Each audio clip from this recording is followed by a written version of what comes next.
Join me as I dive deep into the mysterious world of the Ouija board and try to uncover the real story behind its origins. The Ouija board, a cultural icon shrouded in mystery and intrigue. For many, it's a symbol of the unknown, a tool for communicating with the dead, and a staple of horror movies and Halloween parties. But how much do we really know about this enigmatic object? Where did it come from, and what's behind its enduring popularity? Many of us have grown up with a healthy dose of fear and fascination towards the Ouija board. We've seen it portrayed in movies and TV shows as a gateway to the underworld, a tool for summoning demons and conjuring up malevolent spirits. We've heard the whispers of warnings from parents and friends, telling us to stay away from this supposedly cursed object. But what's really behind these superstitions and misconceptions? For one, the Ouija board has been unfairly maligned and misunderstood. It's often associated with the occult and black magic, but the truth is, it was originally marketed as a family game, a tool for spiritual exploration and self-discovery.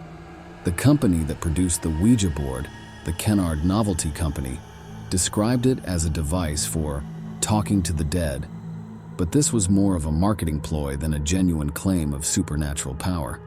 The Ouija board's dark reputation has been fueled by popular media, from horror movies like The Exorcist to TV shows like Stranger Things. We've seen it used as a plot device to conjure up malevolent spirits and unleash untold horrors upon the world. But the reality is far more mundane. The Ouija board is simply a piece of cardboard with letters and symbols printed on it. Hardly the stuff of nightmares. In the mid-19th century, a movement known as spiritualism was sweeping across America and Europe. People were hungry for a deeper connection with the dead, and the Ouija board was invented as a way to tap into this desire.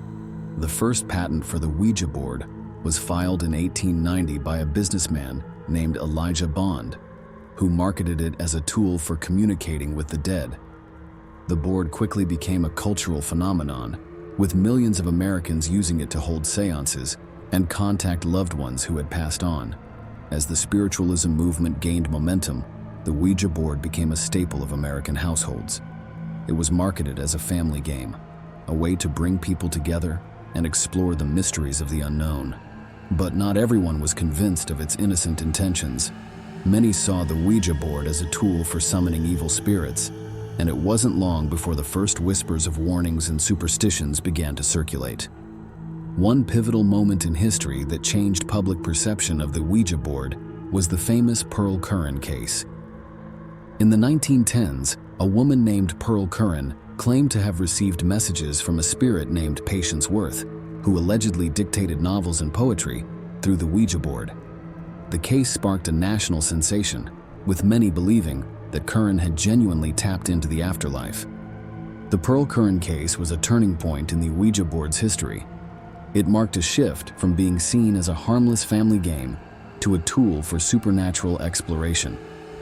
The board's popularity soared, and it became a staple of American folklore. But with this newfound fame came a darker side. The Ouija board was increasingly seen as a tool for summoning evil spirits, and warnings of its dangers began to spread. In conclusion, the Ouija board is more than just a tool for summoning spirits or a game for thrill seekers. It's a reflection of our deep-seated desires to connect with the unknown, to explore the mysteries of the afterlife, and to understand the human experience. Whether you see it as a harmless game or a gateway to the underworld, the Ouija board remains an enigmatic and fascinating object, shrouded in mystery and intrigue. So, what's your experience with the Ouija board? Have you used it to contact loved ones who have passed on, or have you had a paranormal experience that still sends shivers down your spine?